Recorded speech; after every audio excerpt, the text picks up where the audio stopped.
Hello hi friends, ఎలా ఉన్నారు? ఈ వీడియోలో మనం వీకెండ్ ట్రిప్గా శ్రీశైలం వెళ్ళడం జరిగింది.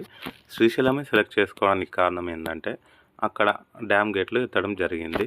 అలాగే ఈ శ్రీశైలంలో ఘాట్ సెక్షన్లు, మాన్సూన్ సీజన్, గ్రీనరీ చాలా బాగా అవుతుంది.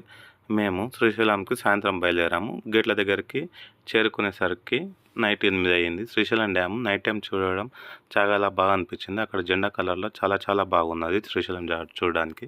అలాగే మార్నింగ్ దర్శనం చేసుకొని రిటర్న్లో పాతాళగంగ దగ్గర స్నానం చేద్దాం అనుకున్నాం, కానీ అక్కడ వీలు కాలేదు.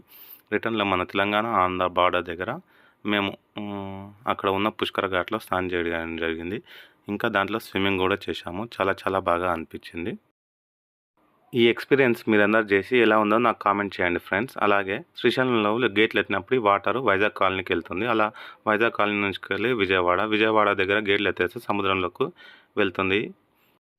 ఈ సీజన్లో శ్రీశైలంలో చూడడం చాలా బాగా అనిపిస్తుంది. మేము లంచ్ అక్కడే ప్రిపేర్ చేపిద్దామని ఫిక్స్ అయ్యాము. అక్కడ వట్టి చేపలు, వట్టి రొయ్యలు, అలాగే చేప ముక్కలు, అలా చాలా డ్రై ఐటమ్స్ చాలా బాగా అనిపించాయి. మేము అక్కడే ఆఫ్టర్నూన్ లంచ్ చేద్దామని ఫిక్స్ అయ్యాము.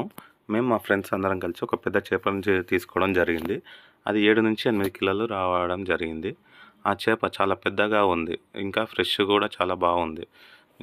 ఆ చేపను మేము మా ఫ్రెండ్స్ అక్కడ తీసేసుకొని అక్కడే కర్రీ మరియు ఫ్రై చేపించాము. చాలా బాగుంది. ఈ టేస్ట్ మీరందరూ చూడాలి ఫ్రెండ్స్. అసలు ఎలా ఉందంటే నోట్లో వేసుకుంటే ముక్క మొత్తం కరిగిపోతుంది.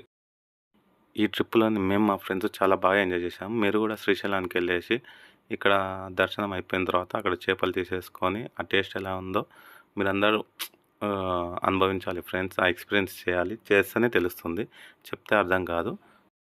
ఈ ట్రిప్‌లో నేను మా ఫ్రెండ్స్ బాగా ఎంజాయ్ చేశాం ఫ్రెండ్స్. మీరు కూడా అక్కడ వెళ్ళేసి ఎలా ఎంజాయ్ చేశారో కామెంట్ రూపంలో తెలపండి friends. Thank you. Like and subscribe.